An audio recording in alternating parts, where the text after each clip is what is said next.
Psikosis di balik jeruji, menjelajahi aspek hukum dan etika dalam kasus gangguan mental. Bagaimana sistem hukum menangani pelaku kejahatan yang tidak sepenuhnya sadar akan tindakannya? Temukan jawabannya dalam perjalanan menarik ini, di mana kita menjelajahi kompleksitas psikosis, hukum pidana, dan etika dalam menyeimbangkan keadilan dan kemanusiaan. Selamat datang di perjalanan menarik ini, di mana kita akan menjelajahi kompleksitas psikosis dalam konteks hukum pidana. Kapasitas hukum menjadi prinsip dasar dalam menentukan tanggung jawab pidana seseorang.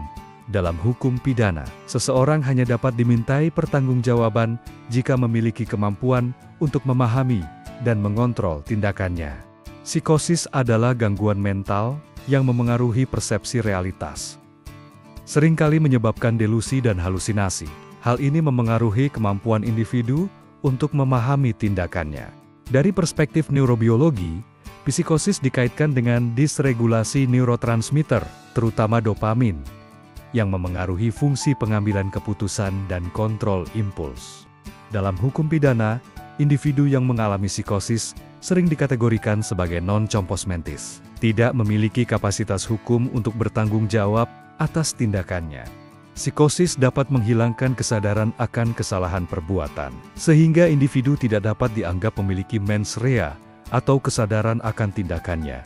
Insanity defense adalah konsep hukum yang membebaskan pelaku dari tanggung jawab pidana jika mereka tidak sepenuhnya sadar akan tindakannya. Menakten Rule dan Derham Rule adalah contoh standar yang digunakan.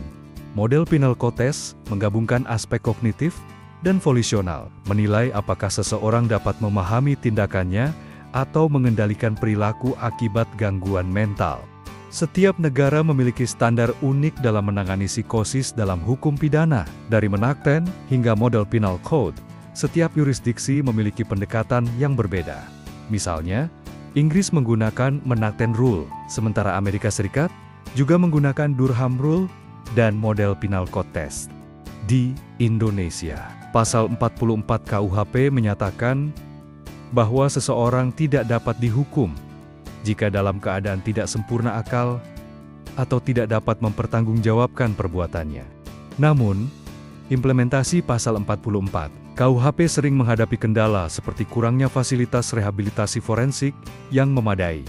Neurosis adalah gangguan mental yang lebih ringan, di mana individu masih memiliki realitas yang utuh dan dapat memahami hukum. Individu dengan neurosis tetap dianggap memiliki kapasitas hukum yang cukup untuk bertanggung jawab secara pidana. Evaluasi psikiatrik forensik sangat penting dalam menentukan kapasitas hukum seseorang. Psikiater forensik menilai tingkat gangguan mental pada saat tindak pidana. Evaluasi ini mencakup penilaian terhadap gangguan, persepsi dan kemampuan individu untuk memahami akibat hukum dari tindakannya. Riwayat medis dan perawatan menjadi bukti penting dalam menentukan apakah individu berada dalam kondisi psikosis atau neurosis saat melakukan tindak pidana. Catatan medis membantu menentukan apakah individu memiliki kapasitas hukum yang cukup untuk bertanggung jawab secara pidana. Pendapat ahli psikiatri dan psikologi forensik menjadi salah satu dasar bagi hakim untuk memutuskan apakah terdakwa memiliki kapasitas hukum atau tidak. Testimoni ahli membantu memastikan bahwa keputusan hukum didasarkan pada penilaian profesional yang akurat. Perilaku sebelum dan sesudah tindak pidana dapat menjadi indikasi bahwa individu memiliki kapasitas hukum yang cukup. Jika seseorang menunjukkan kesadaran akan kesalahan tindakannya, seperti mencoba menyembunyikan bukti, maka hal ini dapat menjadi indikasi bahwa individu tersebut memiliki kapasitas hukum. Dalam banyak kasus, individu yang terbukti mengalami psikosis saat melakukan tindak pidana dapat menerima putusan bukan karena kesalahan sendiri dan diarahkan ke institusi rehabilitasi psikiatrik. Namun, beberapa negara menerapkan guilty but mentally ill, di mana terdakwa tetap dihukum tetapi menerima perawatan psikiatrik. Dalam teori hukum pidana, terdapat dua pendekatan utama. Keadilan retributif yang menekankan hukuman setimpal, dan keadilan restoratif yang fokus pada pemulihan kondisi korban dan rehabilitasi pelaku. keadilan restoratif lebih sesuai untuk penderita psikosis, karena mereka lebih memerlukan perawatan daripada hukuman. Secara etis, ada dilema dalam menyeimbangkan perlindungan masyarakat dengan hak penderita psikosis. Isolasi dalam lembaga rehabilitasi dapat menjadi solusi jika dilakukan secara prosedural.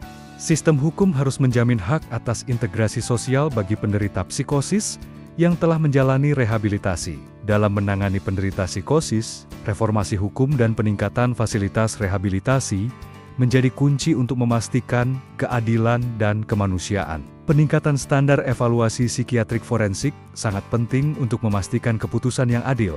Selain itu, program reintegrasi sosial yang efektif diperlukan untuk membantu penderita psikosis kembali ke masyarakat dengan sukses, mengurangi stigma, dan meningkatkan kesempatan hidup yang lebih baik. Penting bagi kita untuk memahami psikosis dan mendukung penderita dalam reintegrasi sosial. Dengan pemahaman yang lebih baik, kita dapat menciptakan masyarakat yang lebih inklusif dan mendukung.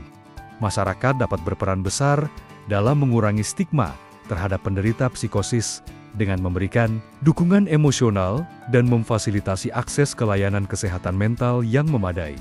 Bergabunglah dengan organisasi yang mendukung penderita psikosis untuk menciptakan perubahan. Dengan berpartisipasi dalam program dukungan dan advokasi, kita dapat memperbaiki kehidupan mereka dan masyarakat secara keseluruhan.